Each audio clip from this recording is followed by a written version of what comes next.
Davey, huge victory in South Ayrshire. What's your immediate thoughts? I think the ball's away to hospital. And the ball's away to A&E. Wee goalie's away to get a groin up. Nah, I thought the game was pretty direct, but I thought they were good structure. Picked up a lot of first contacts, picked up a lot of second contacts, then put balls in your box. So I think it was a hard day to get a press on, because the game was really direct, so you didn't get a press on. Then you're relying on winning second balls or winning the first contact. But even if you won the first contact, you were trying to pick up the second contact. But see, to be fair to a man, we came here, scored 2 goals. I think we could have had a couple more if we looked after it a little bit better. I don't think Jerome's had a lot to do, and he must have had 30-40 balls in his box. Whether it's from the goalkeeper, centre-backs or the wingers, just kind of banged it, knocked it right, put it in your box. So the game was really direct, but I thought we dealt with that side of the game extremely well. You know, it's all right, well and saying, oh, go in there, go and pop it, go and play. But it was really hard to do that today, and the boys found a way to win.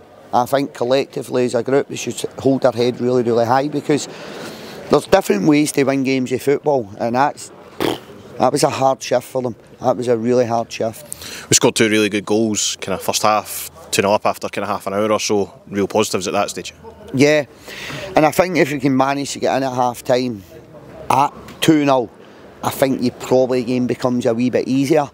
I just think with that goal, and then the game becomes a wee bit erratic. We drop slightly because we're holding on to our lead, but they then become even more. I don't like using the word direct. I don't mean it like it was direct, but I'm not saying they just banged it, because there was an actual structure to how they done it.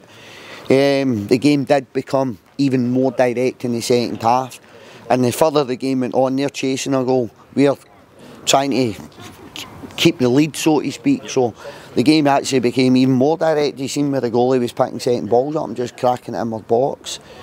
So I think the boys got to take huge credit. And again, there somebody said you're the only team in the championship unbeaten. Now I don't think the fans were brilliant, by the way. Did you not think that? That's the first time I've seen us in 2 stands. Normally only need 1. That was brilliant. No, it was great. We reminiscing of the Dundee United game at Tannadice with the playoffs. I was looking round and we had that, and we had a wee bit there. It was brilliant. Fans were great. I thought they travelled in their numbers. Only team unbeaten, and this is from a club who had a lot of challenges last year. We had a lot of challenges last year, and it's been difficult trying to turn that culture around from losing games of football to winning games of football. And I think the staff, I take myself out of the equation, I think the staff at the club and the players at the club need to take huge credit. I've been the one constant. I don't need any credit, but the staff and the players at this club deserve huge credit. On that unbeaten run, puts us second in the league at the moment, kind of 4 behind Falkirk. We've got a game in hand, but is it just a case of turning those 1s to 3s almost? Like, I don't want to be negative about it, but do you start to maybe analyse Morton at home, for example, we had chances, or Partick away, you've got chances in the game too? Yeah, I think you look at that, but then the day Raith Rovers away, so I think it's football. Like Raith, it's a 0-0 probably, right? They have a good chance, we score our chance. Great finish with Jamie. Partick would probably a wee bit unlucky, get clearance for Ashcroft. And then the day they'll probably feel a wee bit unlucky. They never took anything for the game with the amount of possession they had in our defensive third.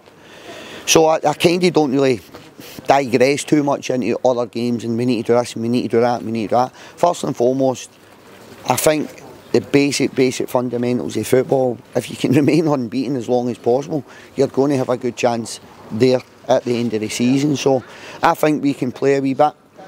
I think it suits us when teams come and press us. We can play through that press.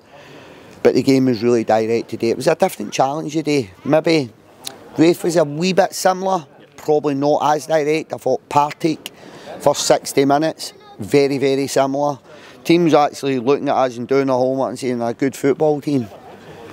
Play through their press, so to speak, and that's what's kind of happening.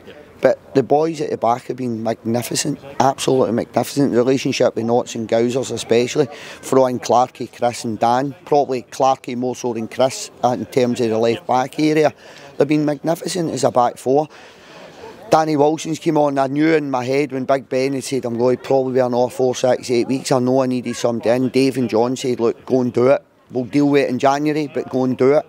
and I think you can see Big Notch jump to right back today, which I think really helped us with the game so direct. Danny Wilson came in and got 45 minutes. His use of the ball was good, but he also defended. Just looked so composed all the time. Anything kind of went into his area. He looked so laid back and just. I never really looked. I knew Danny slightly, kind of. I'd never realised when he moved over to America. For some reason, I thought it was USL. Yeah. I didn't realise he'd played so many games in the MLS. So you look at Danny's career, Danny's had a fantastic career. He's went down to Liverpool, grounded at Rangers, played 6 years MLS, went to Queen's Park and done well. We tried to get Danny in January. Yeah. Funny story, but never got him, obviously.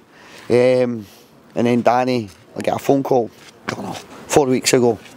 Don't know the number. Hello. Alright, it's Danny Wilson. I said, what you wanting?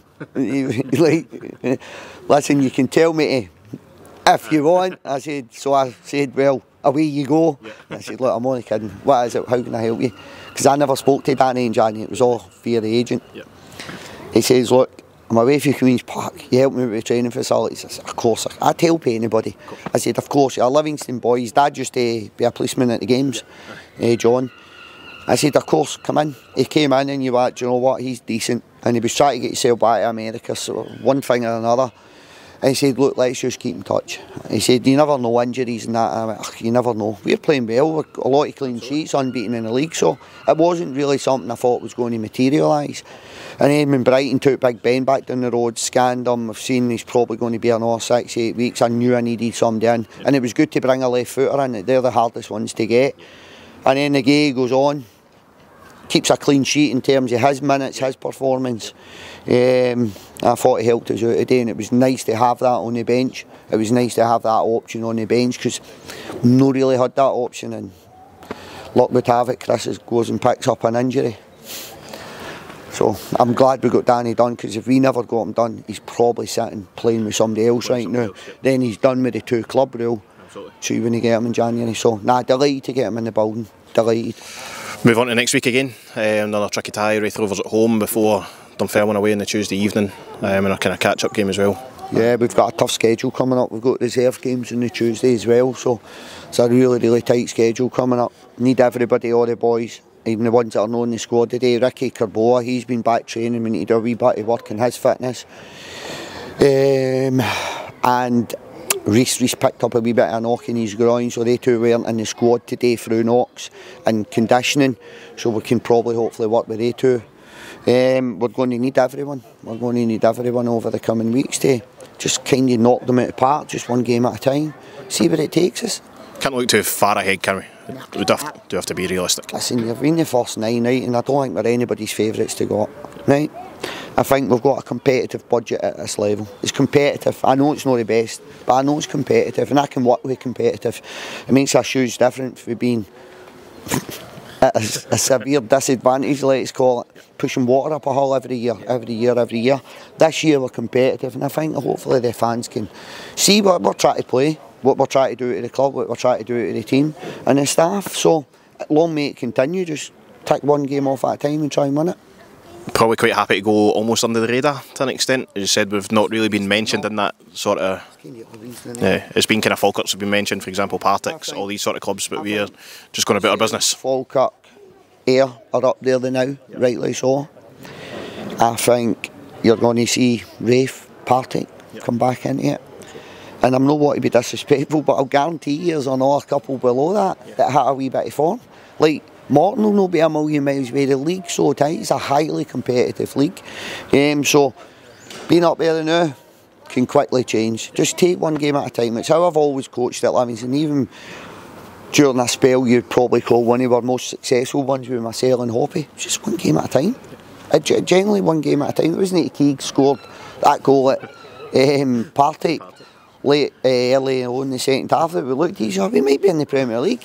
Like, up to that point, just take one game at a time and see where it takes. Just put all your effort and energy and focus on that next game, and then deal with it, knock it away, and then go and deal with the next game. You're going to lose games of football, but the way we're working that way, hopefully by losing, you're dealing with that a wee bit easier, just focusing on the next game. Win, lose or draw. We don't really get up, two down. Just go and try and win the next game of football. Love it. Thanks for your time, Davey. Appreciate it. Thanks for the fans, by the way. I thought they were brilliant today.